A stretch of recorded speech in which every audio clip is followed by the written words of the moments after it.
This wasn't a one-day screw-up. It was a slow build of bad decisions no one stopped. But the night I stood at the doorway with a backpack over my shoulder, that's when it all turned. My name's Tyler. I'm 19 now, but back when this happened, I'd just finished high school. I lived with my dad, his new wife, Sharon, and my half-brother Mason. My mom passed away when I was 11. Back then, my dad tried. He was there. We were close. But then Sharon came into the picture. 2 years after the funeral. At first, I tried to be polite. I really did. Mason was 6 years younger than me, a quiet, smiley kid. But it didn't take long to figure out that Sharon and Mason were like a second shot for my dad. A blank page he could rewrite his life on. I, with all my baggage and grief, didn't really fit in the story anymore. I wasn't a troublemaker. I got by with average grades, worked some part-time gigs, helped around the house. I didn't complain. But the attention kept shifting. Mason got all the new toys, the private soccer camps, the tutors. I got life lectures about independence. When he got a new iPad for Christmas and I got socks and a phone case, I knew it wasn't about money. It was about priorities. Things boiled over about a week after my graduation. I came home one night and Mason was crying in his room. Dad and Sharon were hovering over him, giving me that look like I'd just kicked a puppy. "What did you do?" Dad asked. "I didn't even see him today," I said. "I'd been at the coffee shop all day, picking up extra shifts. He said you broke his tablet." I blinked. I had no idea what he meant. Then I remembered passing by Mason's room in the morning while he was playing games. I was carrying a tray with my breakfast. I barely touched the door. Maybe he dropped it on his own. I told Dad that. He didn't flinch. "You're jealous," he said. "You've been bitter for a while." "I see it. But this is too far. You're punishing him because you didn't get what he has." I just stood there. My face was hot, not from anger, from shame. He seriously believed I'd break a kid's stuff out of spite? Over what envy? "Fine," I said. "If that's what you think, I'll grab my stuff." Dad didn't say a word. Didn't stop me. Sharon looked past me like I wasn't even there. Only Mason, still sniffling, muttered, "I didn't mean to." I left. Took my backpack, my laptop, a couple changes of clothes. Barely had any money. Texted my buddy Ryan, who lived nearby. He just said, "Come over. We'll figure it out." It was late when I showed up at his place. He handed me a blanket and a Coke, sat next to me on the couch. "Your dad really kicked you out?" I nodded.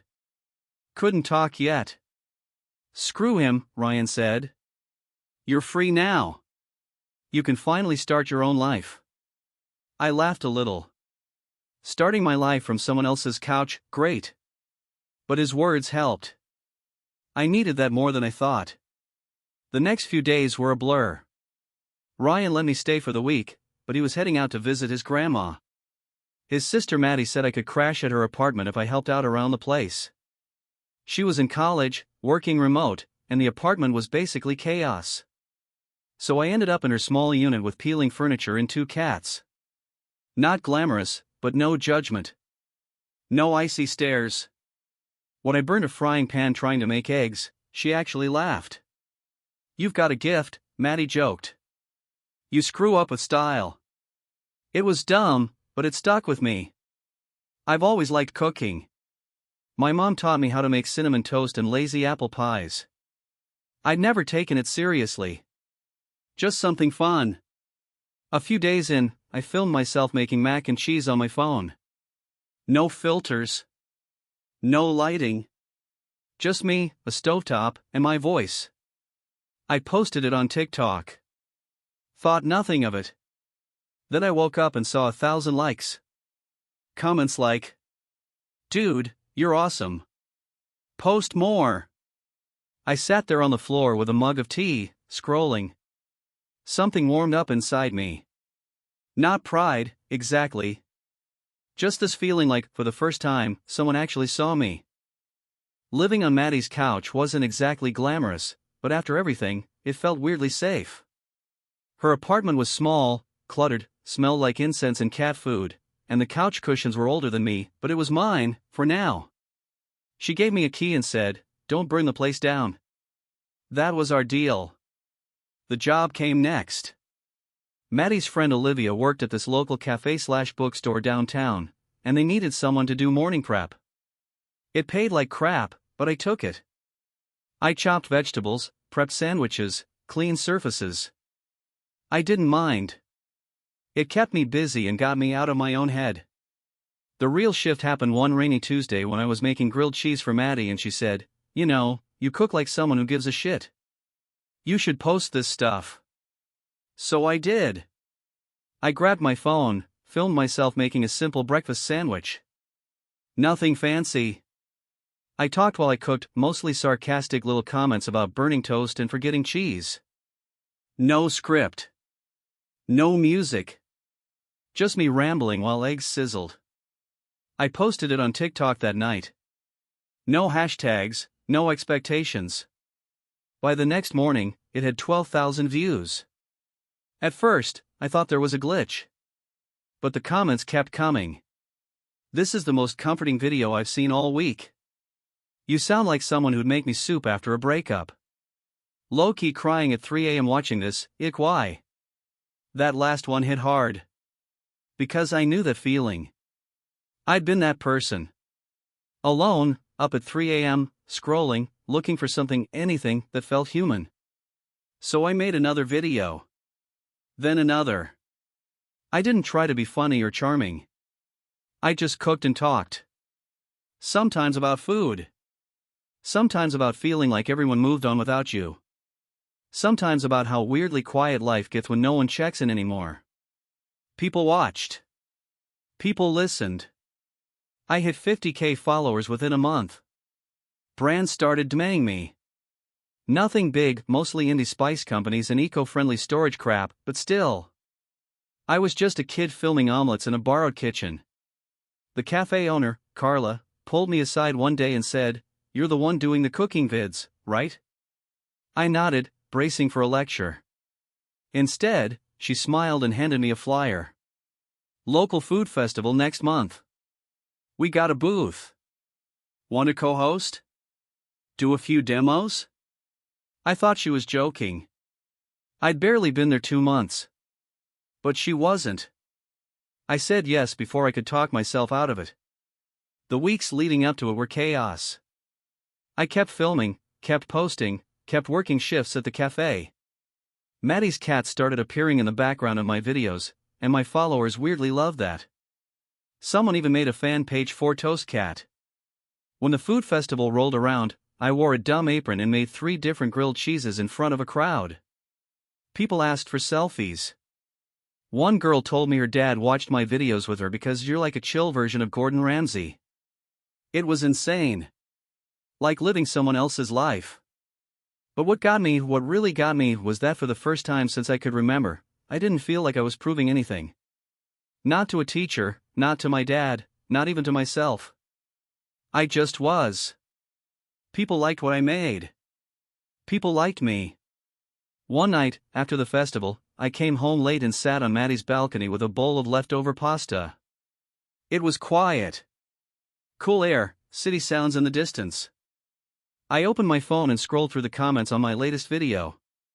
Someone had written, "My brother passed away last year and I haven't cooked since. But I made your pasta today. Thank you." I put the phone down and just sat there. Not everything was fixed. I still didn't have my own place. Still no health insurance. Still flinched every time my phone buzzed with a number I didn't know, wondering if it was Dad, or Sharon, or someone from the past. But for the first time in a long, long while, I didn't feel like a mistake. I didn't feel like the backup plan. I wasn't Tyler who messed up again or Tyler the troublemaker. I was just Tyler. Cooking on a busted stove, figuring it out one grilled cheese at a time. And that was enough. For now. 6 months had passed. Exactly half a year since I stood at that doorway with a backpack and waited for him to stop me. He didn't. And since then, I trained myself not to expect anything. Now I had my own studio, a tiny one-room place above a laundromat. Old wooden floors, soft warm light from a single lamp, a cheap mattress on the floor, and a stove that rattled like it had PTSD every time I banged a pan too hard. It was rough, but it was mine. TikTok had turned into something of a quiet miracle. At first, I posted recipes just to kill time. Then it became routine. Then people started watching. More and more, until there were too many names to remember, but every comment still felt personal. Some said my videos helped them fall asleep. Some said they started cooking again because of me. These people didn't know me. But they saw me. Then brands started sliding into my DMs. I didn't get it at first. Free cookware, small promo deals, eventually even paid posts. I wasn't rolling in money, but for the first time in my life, I had a budget. I wasn't skipping lunch. I ordered a good chef's knife. I could breathe.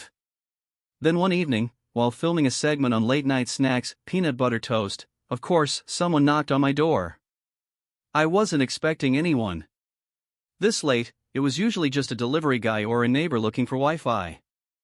I turned off the stove, set my phone down, and opened the door. My dad and Mason were standing there.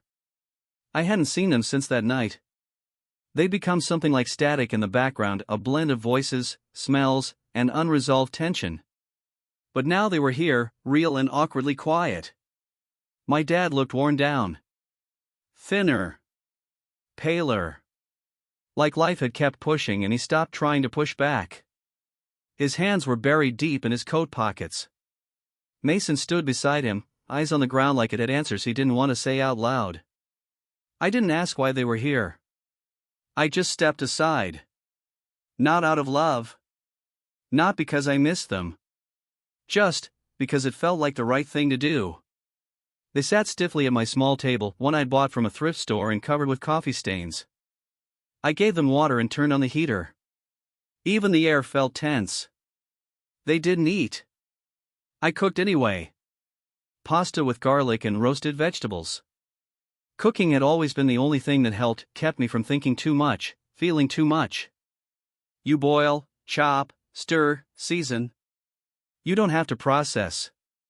When it was ready, I placed the plates down and sat across from them. Eventually, my dad spoke. His voice was low, like he'd forgotten how to use it. He said he'd lost his job. Sharon had left. Mason had gotten into fights at school, skipping, yelling, detentions. Things had unraveled.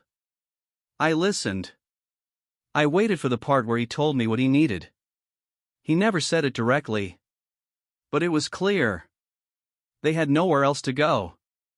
Or nowhere else where someone would open the door. I didn't feel proud. I didn't feel vindicated. I just felt blank.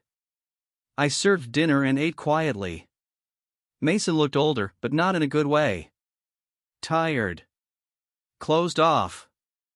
I couldn't tell what he was feeling. Guilt? Shame? Or just numb? After dinner, I made tea. My dad tried to make small talk. Mention how I used to help my mom in the kitchen when I was little. How proud he was of what I'd built. His words sounded practiced. Like he'd said them to himself in the mirror a few times but still didn't fully believe them. They left after an hour. He thanked me. Said he didn't expect anything. Just wanted to see me. I didn't smile. I didn't slam the door either. I just closed it. Then I sat back down at the table and stared at the empty cups. I didn't know what to feel. I should have been angry. Or happy. Or something. But none of it fit. They had come back. But did they want to stay? I saw it coming. After that night, after they stood in my kitchen like ghosts who didn't even know how to haunt properly, I knew he'd call. And he did. 2 days later. First time, I ignored it. Second time, let it ring. Third time, I picked up. Just to see. Hey, Tyler, he said, like 6 months and a ruined relationship hadn't happened. Was thinking maybe we could talk? Catch up. Grab dinner? Dinner. Like we were coworkers reconnecting after a job transfer. I agreed. No idea why. Maybe to see if he really thought this could go back to normal. Or maybe to remind myself that I wasn't scared of him anymore. We met at some cheap diner halfway between my place and wherever the hell he and Mason were crashing. He ordered pancakes, same as always. Mason sat beside him, eyes locked on the menu like it had escape routes printed on it. Dad talked. Too cheerful. Overcorrecting. You've really changed, son. Confident. Stronger. I'm proud of you. I didn't smile. He kept going. About family, second chances, how sometimes things fall apart so better things can be built. I cut in. You mean like how you built a new life with Sharon and Mason while I crashed on couches? That shut him up. For a second. Then came the excuses. He thought I needed space, didn't want to make things worse, figured I was angry and needed time. I let him talk. Let him wrap himself in his neat little lies. Mason hadn't said a word. I finally looked at him. Got anything to add, or are you just here for sympathy optics? He flinched. Then. I'm sorry. I stared at him. The words were technically right, but flat. Like someone fed him the line in a waiting room. Did he tell you to say that? Mason looked at Dad. Dad looked at me. That's not fair, Dad said. I leaned in. No, fair was me working doubles while you pay for his camps and electronics.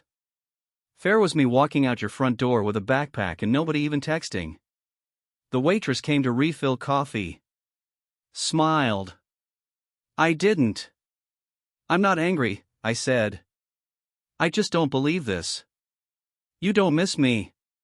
You miss the version of me who might still care. Dad looked hurt. Good.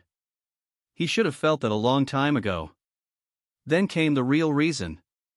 We're trying to find a place. It's been rough. Thought maybe you could help out. Just for now. There it was. I almost laughed. Not even subtle. I can't help financially, I said, flat. I'm barely covering my rent. He fidgeted. You seem to be doing well. Yeah. But not well enough to support people who dumped me. Silence. Mason kept his head down. Dad stood. I didn't expect this from you. I stood too. That's because you never really knew me. They left without finishing their food. Mason mumbled something, but I didn't care enough to catch it. Back at my place, I didn't feel triumphant. Just cold. Like everything had burned out and all that was left was ash. I looked at the stove. Thought about filming. Comfort food, maybe. But I didn't move. I sat by the window instead. Watched rain turn the city into a blur of headlights and neon signs. No tears. No yelling. No dramatic replay of the conversation. Just stillness. The kind that reminded me of that night I walked out. The silence behind me. The locked door. And now, after they came back? I still didn't know if I should have opened it. Alright Reddit, I guess this is the end of it. Not because everything's wrapped up nicely in a bow, far from it, but because I don't feel like there's anything left to prove. To them, or to myself. So, here's what's changed. I'm still cooking. Still posting. The videos are going strong. I get comments now from people in different countries telling me they made my soup while homesick or watched my pancake clip on a bad day. I don't fully get why this worked, but I stopped questioning it. People like honesty. People like food. I give them both. A few weeks ago, I posted a recipe I haven't touched in years, cinnamon toast the way my mom used to make it when I was sick. Simple, soft, comforting. The caption was just needed this today. It blew up. Hundreds of thousands of views. Comments like, "You're not the same guy you were when I first followed. This one feels personal. You okay? You've grown so much, man. Respect." And yeah, they're not wrong. I have changed. I haven't heard from my dad or Mason since the diner meetup. Not a single call, text, or knock at the door. It's almost like they walked off stage after the final act and forgot their lines. And honestly? Good. Let him stay gone. No dramatic farewell. No second chances. No forgiveness arc. I didn't block them. Didn't make a big public post. I just kept moving forward. One step at a time. That's how healing works. I think it's not big milestones or teary speeches. It's when you stop checking your phone, stop rehearsing confrontations in your head. You forget their birthdays. You stop wondering if they're proud. And I'm okay with that. I'm seeing someone now. Her name's Riley. She's smart, sarcastic, runs a little business selling handmade kitchen stuff. We met at a night market. She told me my apron looked like a tablecloth, and I said hers looked better on her anyway. She rolled her eyes and laughed. That was it. She never asked about my family until one night when we were making chili at my place. She caught a weird tone in my voice when I said childhood recipe, and just said, "You don't have to talk about it if you don't want to." And that's when I knew I liked her. Eventually I told her the basics: dad, the stepfamily, being kicked out. She didn't say anything dramatic. Just nodded. I like that too. Now she comes over a lot. We cook, eat, laugh, fall asleep watching stupid horror movies. She calls my cat our gremlin. She wears my shirts and always forgets to return them. Life's not some epic redemption arc. It's quiet. But it's mine. And no, I don't miss my dad. Not even a little. I don't wake up thinking about him. I don't hope he calls.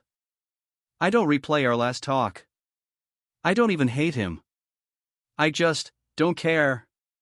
And I think that's the real peace. Not some dramatic forgiveness. Just indifference. Being the bigger person doesn't mean opening your door to people who set your house on fire. Sometimes it means locking it, throwing away the key, and building a new place somewhere else. People ask if I'd ever let them back in. The honest answer? I don't know. If one day Mason showed up at my door alone, maybe I'd listen. Maybe I wouldn't. Maybe I'd hand him a sandwich and close the door again. I'm not playing martyr anymore. So yeah. That's where I'm at. No big ending. No twist. Just a guy with a pan, a girlfriend who steals his socks, and a past that doesn't own him anymore. And if you're in the same boat, if your family sucks and you're waiting for them to come around, here's my advice: stop waiting. Go make a sandwich. Film it if you want. Talk like someone finally gives a shit. Because maybe they don't. But maybe someone out there does. I'll see you in the comments. Tyler.